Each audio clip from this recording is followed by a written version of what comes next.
Welcome back, No Horsing Around family.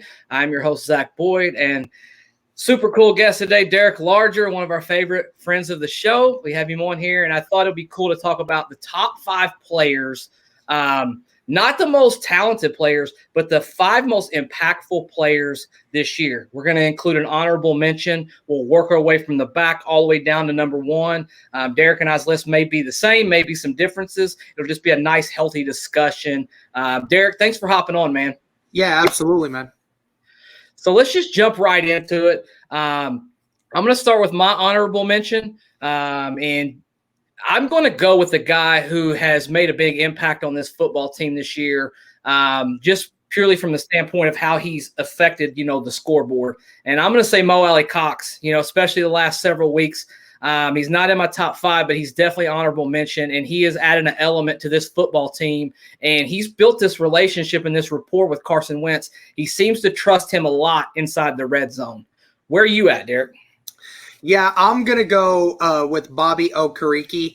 I don't even know how to pronounce his name at this point. The way that he said it multiple different ways now, I don't really know what to think. Yeah, but Bobby for me is honorable mention. Really hasn't done a lot in the turnover category of things, but his tackling has gotten a lot better over the last couple of weeks. Ever since this 4-week tear that the Colts have been on, they've done a better job defensively, and Bobby has done a much better job in the run department, making those big plays there. So I'm impressed with how he's been able to get better at that. Man, that's a really good one, Derek. I never really thought about that. I know he was kind of the preseason hype guy, right? Everybody talked about how good he was in the preseason. You mentioned he didn't have a lot of turnovers, but he's affecting the football game in a lot of different ways. That's a pretty nice selection. Number 5 for me, anybody who listens to the No Horsing Around podcast or who listens to the Bring the Juice podcast has probably heard this guy's name recently. I'm going to go with Chris Reed, man. I think he's impacted this football team in such a positive way in his run blocking. And I think he's one of the key components and the reason that Jonathan Taylor's been so special these last several weeks. So my number 5 right now, Chris Reed is my number 5. Where are you at, Derek? I'm going to go with the guy you had at honorable mention, Big Mo. Just whenever he started being the number 1 tight end now for us, you could tell there was an element that was added to this team that wasn't there before when Jack Doyle was there, and Granson obviously not quite up to par yet. Mo Alley-Cox has provided that red zone, that end of the field kind of big man that Carson can just throw it up to, and he's a great combination of size and has some good quickness to him when he wants to. It's one of those guys where I'm just saying whenever he got introduced number 1 and got the most reps, this offense has gotten better, and Carson's been able to make a lot of things happen with him. He's had a couple of touchdowns since week 4.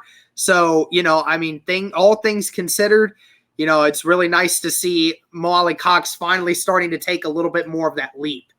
Yeah, you're totally right. He's looked so damn impressive here the last several weeks. And, Carson likes those big body receivers. I think he trusts those big frames. You can just throw the ball up there and let him do his thing. But he's been very special inside the red zone. So no arguments there. For me, number 4, we've really had 4 players I feel like have been kind of stood out above everybody else, so you could have grouped them wherever you wanted to. I'm going to go with the man who, ripped the ball out of the sky on Sunday Night Football and iced that game, Michael Pittman Jr. That dude has just been, we've all talked about it. Is he a true number 1? I think it's safe to say at this point he is our number 1 and he is a number 1. Very impressed with Michael Pittman Jr. progression from year 1 to year 2, and that development and that relationship and that rapport with Carson Wentz is obviously needles pointing way, way up. What say you, Derek Larger? Yeah, I'm going to do the same thing. Michael Pittman at number 4 for me because, Michael Pittman, with all the receivers getting hurt, we all had to ask, who was going to step up, who was going to be the guy. And originally, we thought it was going to be Zach Pascal through the first 3 weeks of the season. Zach Pascal had 3 touchdowns, and he was practically top 5 in touchdowns for receivers to start the year out. And, I thought Zach Pascal was going to be the one to take the reins. But then you started seeing Michael Pittman make a bunch of these big plays, and we haven't seen that yet from him. We didn't see it all of 2020 except for one or two, and not in the way that we've seen it this year. We've seen him do a few with his legs, but this year you're seeing him going up and mossing people, going up and making those contested catches, those kinds of things that we said, this is why you drafted him. Because when you drafted him, you saw the highlights. 50-50 ball, Michael Pittman rarely ever misses it. And so far this season, when there's been a 50-50 ball, Michael Pittman has rarely missed it. So, it's one of those things. He has added the passing element to this offense. That is what it was missing. T.Y. Hilton out, Michael Pittman comes in and has taken over exactly how we want him to. Yeah, 100%, man. And I think I looked at PFF, and you got to take PFF with a grain of salt in some instances. But that being said, I think he has 0 drops when he's been targeted. Yeah, he has not dropped a pass yet this year when he's been targeted. So that's what you want out of a number one, right, Derek? Yeah, exactly. And for last year, he had a couple of those drop issues early on. He said that he wasn't feeling the game very well. Well, he must be feeling the game really dang well right now, because everything that's been going to him, even in that rain game, 4 targets, 4 catches, and 2 of those were very tough catches. So, he's got to have some like magnetic Velcro underneath those gloves, man, because it has really gotten a lot better for him this year. Yeah, 100%. So I really struggled with 2 and 3. I went back and forth, because when you've got a guy who's literally got more turnovers than half the league, almost half the league, 14 other teams, he's responsible for that on his own. I think that speaks to itself. But for me, I'm going to put him at number 3 right now just because he's been playing hurt and he's a little bit limited in some of his aspects of football. But man, he's making an impact. And I don't think I've ever seen a guy just like that shirt you're wearing right now in the Maniac. Come on. You got to put some respect on Darius Leonard, gutting it out. And his impact to this football team, although he may be limited sideline to sideline, he's made a conscientious effort to punch that football out, man. He's getting the ball on the ground. He's recovering the football. And just seems like he's always around the football. So my number 3, Derek, I'm going to go with Darius Leonard. Okay. Number 3 for me, I'll go Jonathan Taylor here. Like you said, kind of was going back and forth between 2 and 3. For a time being, I kind of wanted to put him at number 1, just what he's been doing the last couple weeks. But I have to remind myself, through the first 3 weeks of the season, Jonathan Taylor, to some fault of his own, to some fault of it was not, he was very limited. There wasn't a lot that Jonathan Taylor was really doing for the offense, right? And, we kind of can say the same thing about Darius Leonard in ways early on in the season as well.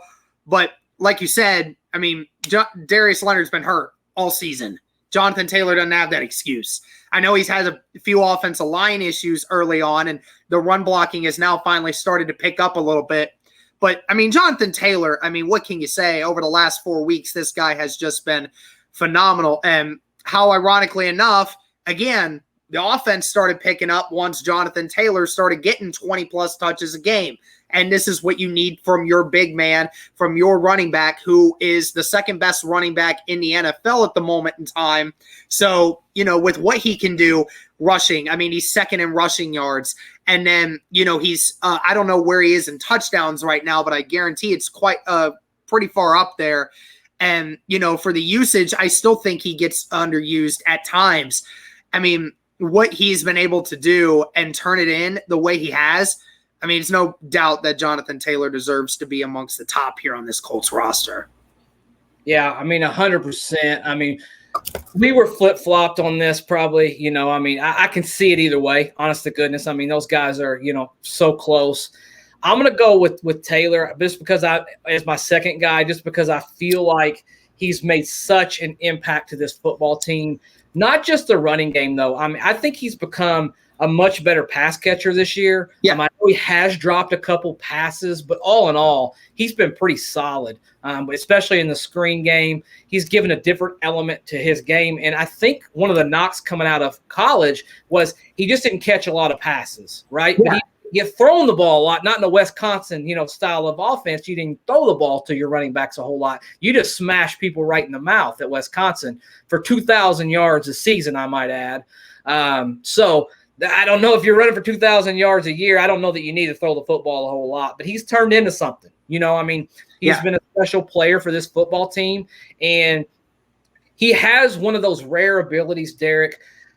Every running back has the ability to kill you with yards as the game goes on, but not everybody has the ability to literally run off and leave the pile. He can take the ball and turn a 3-yard gain into an 80-yard gain. We've seen it happen time and time again, especially late in the game. Teams tend to wear out, whereas he doesn't wear out. He's ready to go. He's 100% into it.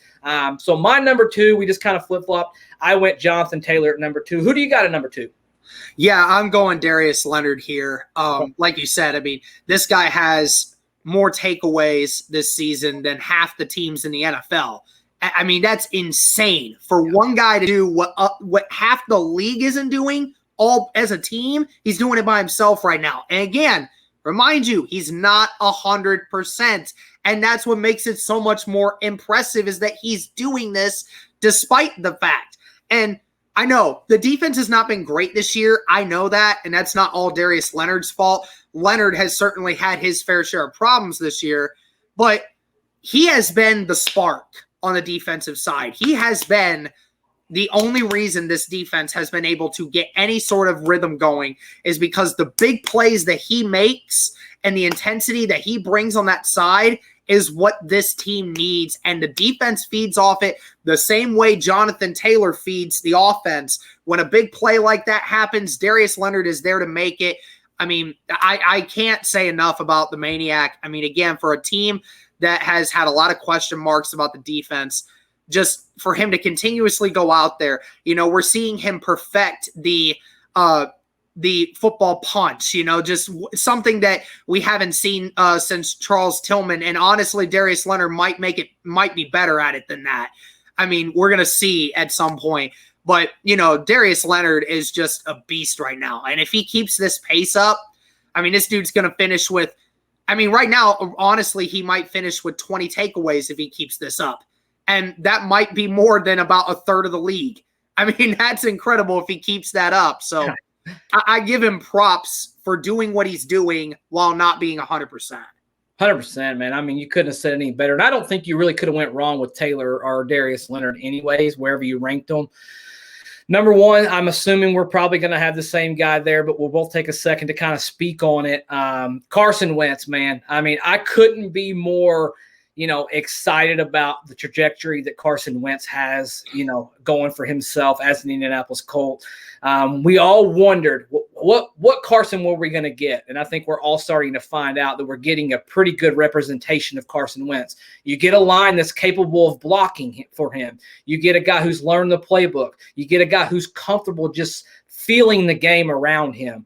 And then you get a guy who's comfortable with his receivers throwing those 50-50 balls. That takes a little bit of time. That takes a little bit of trust. Like, you got to throw a couple of them up and see what your receivers, how they're going to respond to those 50-50 balls before you feel like at the end of a game, hey, I'm just going to chuck this up to Michael Pittman Jr. and I'm going to expect him to make a play. But that's happened. He's been very good. I think one thing lost in all of this is just how well he used his legs in that Sunday night football game. When we had to have that first down, 2nd and 15, my man, he went out there and got 17 yards and kept that game going for us. I can't say enough, Derek, about Carson Wentz. I think that it really sucks against the Titans that he was so limited and he was so hurt in that game, because minus that game, we saw a very good representation of Carson Wentz all year long. Where are you at with him?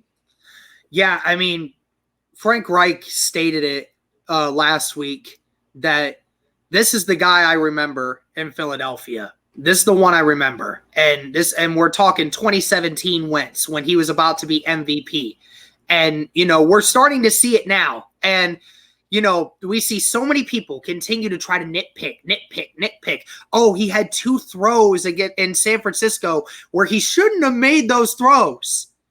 Okay, there's 2 throws in every single game that you can point to every quarterback that they should not have thrown. But for some reason, it always seems to happen more with Carson because they just want to use it to fit their narrative.